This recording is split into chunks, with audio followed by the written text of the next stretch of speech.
Hi friends, and welcome back to Marvelous Friends, your home for all things Marvel Cinematic Universe and beyond. I'm Rhett, and today I'm going to be breaking down what exact villains we'll be seeing in Far From Home. Roll that credit.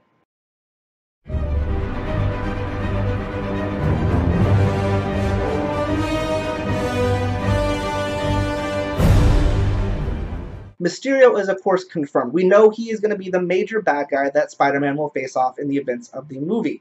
Now, in the trailers, he is portrayed as more of a fellow hero and companion sent from a different multiverse dimension of Earth, where it's much darker and heroes like Spider-Man are needed, as he says. I think, of course, this is right on trend for the character. In the comics, he is a fraud. He is a master of illusions, trying to establish himself as a hero himself when he is first introduced, ultimately being thwarted and exposed by Spider-Man, and then going after him as a villain and revenge for what Spider-Man kind of did and prevented him from becoming his own hero. And some of these iterations, we actually see Mysterio trying to frame Spider-Man for the events that he creates, and I don't necessarily think that's what we're going to see. I don't think we're going to see Spider-Man being attempted to be framed by Mysterio, but I think it will be revealed that Mysterio is behind all the events of the movie, and then him turning from a path of heroism to a path of villainy. There's also, of course, debate that this whole multiverse thing is part of that lie and that he's just using this as a way to get in with Fury and S.H.I.E.L.D. If it is true, though, you can check out my video up here somewhere on the idea of who would have sent him to our dimension if he is actually from a multiverse plane. In the trailers, we see Mysterio when he's trying to establish himself as a hero alongside with Spider-Man fighting three elemental beings, one being water, one being fire, and one being earth. And then a fourth being that was kind of a morph or a combination of all these three together. I believe this was supposed to be kind of one of the reveals of who these actually were to the greater audience, though many of those online and theorists and those who really know the comics kind of already knew who these were if you really kind of look closely and know your references. However, this has been slightly ruined for the general public, and I'm looking at you, Funko, on this one.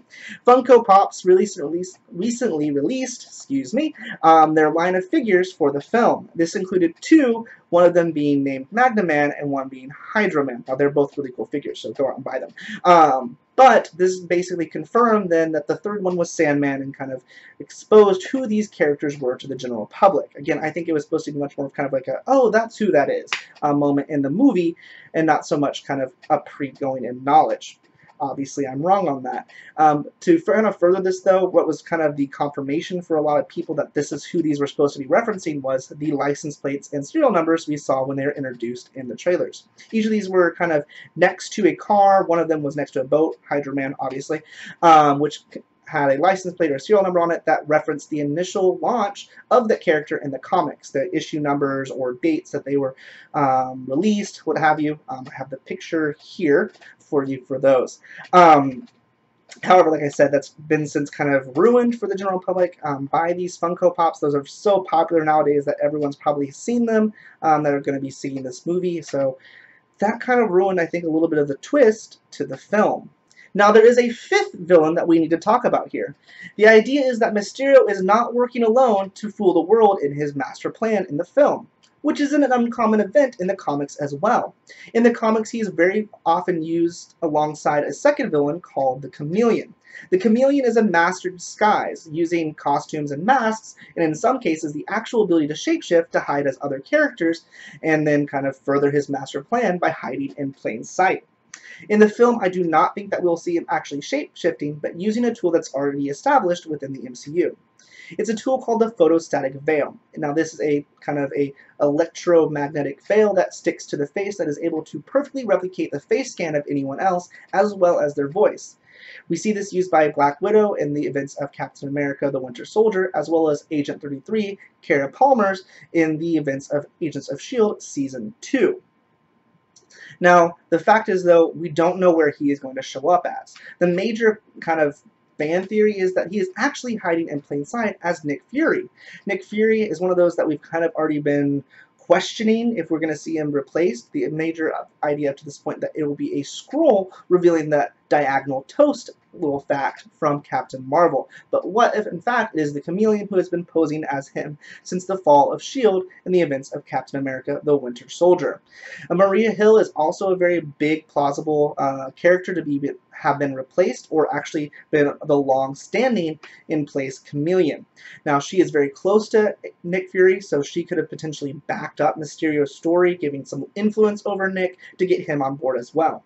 We also know that Cobie Smulders is unfortunately, unfortunately, leaving the MCU. She is scheduled to get her own show, so to avoid potential filming conflicts, it could be the idea of the MCU to reveal her as a different character, allowing them to phase her out so that there isn't any future conflicts. Like I said, this is actually why we haven't seen Lady Sif for a while. Because of filming conflicts, she hasn't been able to show up in any other films or TV appearances. There also could be more basic introduction of the character. He could be posing as kind of a teacher or a tour guide associated with the trip of Peter Parker. He could also actually be Happy Hogan.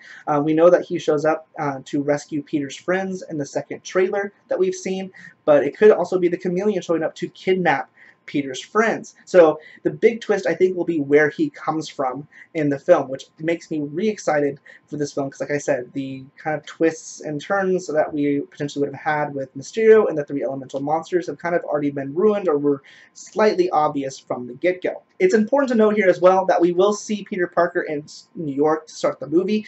We know he takes down some street thugs in a restaurant, for example, and we know that Marvel also likes to sometimes give reference and names to these characters that directly relate to the comics. And we could see the Chameleon used in this way. I think, again, as I've said over and over again, using characters like this that are such major players would kind of be a letdown. So I hope he is kind of like the big twist towards the end of the film. We could also potentially see the Prowler or the Scorpion brought in at the beginning of this movie as referenced in Homecoming. I would like that a lot better, personally. But that's just a side note as to the fact that another option of him being introduced, and that we will probably get a few more characters at the beginning of the film as well. But why am I so sure that we are getting the Chameleon, and why are so many others sure of that fact as well? And that is because he is basically listed on IMDb. There is a character listed as Dimitri on the roster of characters, and Dimitri is the real human name of the Chameleon. That is because of this IMDb confirmation that I think that we'll be having 5 villains in the film. Those, of course, being, again, Mysterio, Sandman, Magda-Man, Hydra Man, and the Chameleon. Again, we might have more than this with the opening scenes of taking place in New York. Who knows what we've done with those, and I hope we get more. I enjoy all these villains, and I do believe they are leading us to the eventual team-up of the Sinister Six, which you can see a video right there, which is also part of this 3-part mini-series on the friends, villains, and team-ups of Spider-Man and the Spider-Man current franchise. So check those out as well. For all my future videos, though, make sure to subscribe and set those alerts so you are notified when those go live. Until then, though, guys, I love you all 3,000. I hope you have a marvelous rest of your day. And bye, friends!